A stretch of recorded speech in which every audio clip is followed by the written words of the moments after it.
여러분 안녕하십니까? 물소리 개짖는 소리 연구소 김도균입니다. 이제 4월 14일 날 김인섭 전 대표가 백현동 개발 비리와 관련해서 구속이 되었습니다. 법원에서 이제 증거인멸 우려가 있다고 해서 영장을 발부했습니다. 그 사건에서 이제 김인섭 대표 측은 이제 재판에 아시아 디벨로핑 회사하고 재판을 해서 돈을 받았다, 이런 변소를 주로 했고, 또 교도소의 다른 사건으로 수감 중이어서 어떤 알선을 할 수가 없는 상태였다, 이런 변소를 한 것으로 알려지고 있는데, 그러한 주장이 받아들여지지를 않았습니다. 그 중에서 핵심적인 것이 이제 민사재판을 해서 아시아 디벨로퍼하고 민사재판을 해서 그에 따른 판결 내지는 이제 법원에서의 화해 권고에 따라서 돈을 받았기 때문에, 동업자의 지분을 받았기 때문에 나는 무죄다, 이런 주장을 한 것으로 알려지고 있습니다. 그러나 법원에서는 그러한 주장을 받아들여지지 않은 것이죠.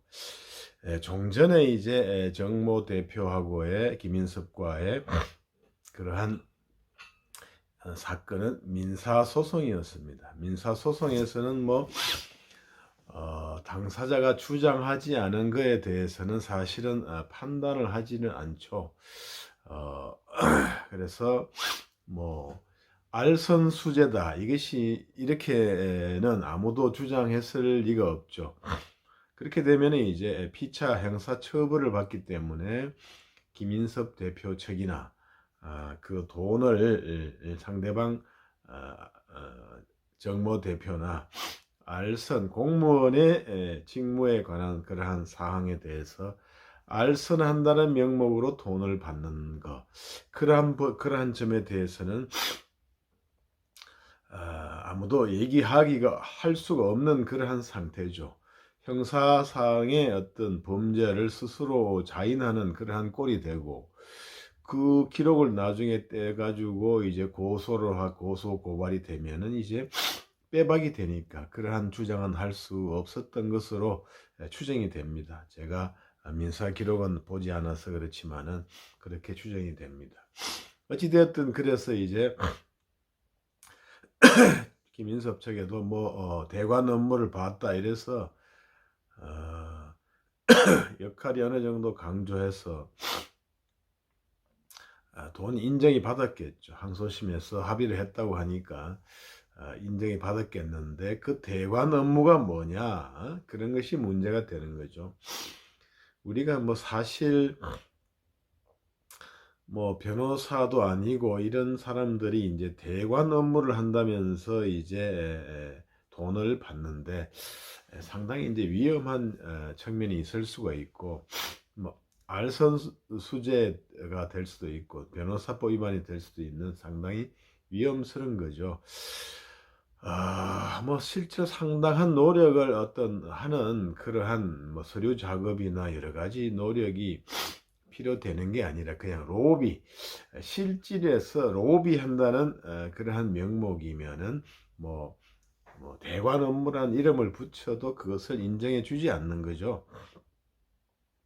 대관이 특별하게 관청에다가 복잡한 서류를 설계 도서라든가 아니면은 무슨 여러 가지 그런 서류를 내서 하는 게 아니라면은 결국에는 아는 공무원한테 부탁을 해가지고 청탁을 해가지고 이렇게 되는 경우가 많거든요.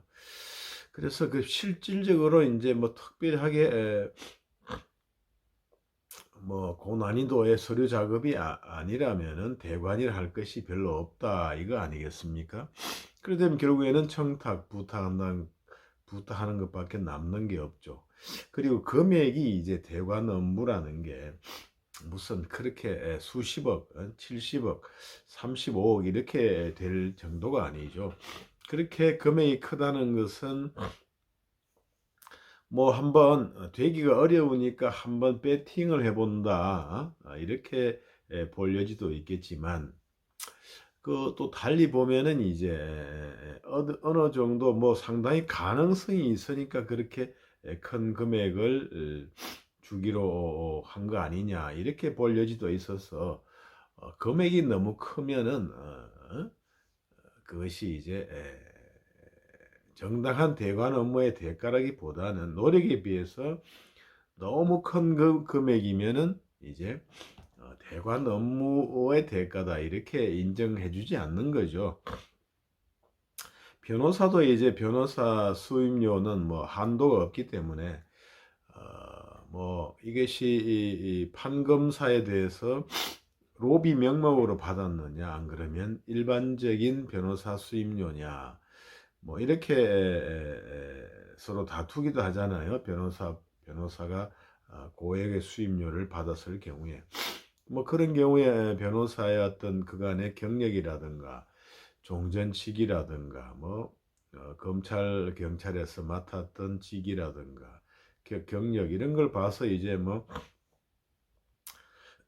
몇천만 원 억대로 받을 수는 있겠죠. 근데 이제 몇십억 뭐 이런 식으로 되면은 이제 그것이 과연 정당한 변호사의 보수냐 안 그러면은 그 로비 명목으로 알선한다는 명목으로 받는 거냐 이런 다툼이 있을 수 있고 아무래도 금액이 크다 보면은 이제 정당한 대관 업무라고는 보기가 어렵고 개인적인 친분을 내세운 알선 수재로 될 가능성이 많이 있다 이렇게 평가할 수가 있겠습니다. 그래서 이제 김인섭 씨 경우도 보면은 금액이 뭐 물론 큰 사건이긴 하지만 그래도 노력에 비해서 70억, 30억 이런 식의 금액이라는 것은 너무 과도한 것이 아니냐. 그래서 어떤 대관 업무의 대가다 이렇게 보기는 어렵지 않을까. 그러면 개인적인 친분을 앞세운 알선, 로비의 대가. 그 결국에는 알선 수재가 되는 그러한 사건이 아니었나 이렇게 생각이 됩니다. 우리가 이제 뭐 돈을 받는데 직접 받는 수가 있고 재판에 의해서 이제 받는 수가 있죠. 재판에 의해서 받으면 이제 직접 받는 게 아니라 법원의 심사를 한번 거쳐 가지고 이제 받는 것은 뭐냐 하면은 뭐 그래도 나름의 어떤 올바른 판단을 거쳐서 받았기 때문에 그 돈은 이제 깨끗한 돈으로 인정이 되지 않을까 이렇게 생각해 볼 수가 있지만 뭐 반드시 그런 것은 아니다 이렇게 볼 수가 있겠습니다. 법원의 판결이라는 것도 이제 상대방 쪽에서 안 다투는 것도 있죠.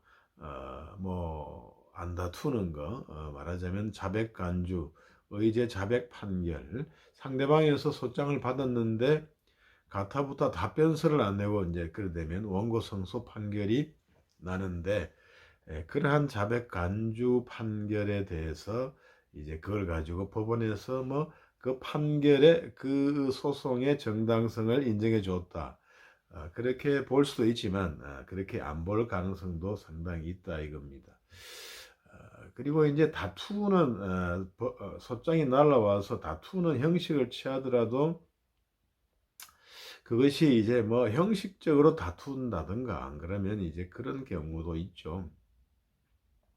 어찌됐든 실질적으로 다투든 형식적으로 다투든 민사재판에서의 그러한 성패는 뭐 알선수재다, 알선수재 행위다, 로비 행위다 이렇게 다투기는 어려웠기 때문에 그렇게 다투지는 않았을 것이고 그렇다면 이제 알선수재에 해당되느냐 이런 논점은 안 되니 그냥은 공로를 어느 정도 기여도를 인정해 줘서 얼마 정도 주고받는 것으로 합의를 봤을 수는 있는 것이죠.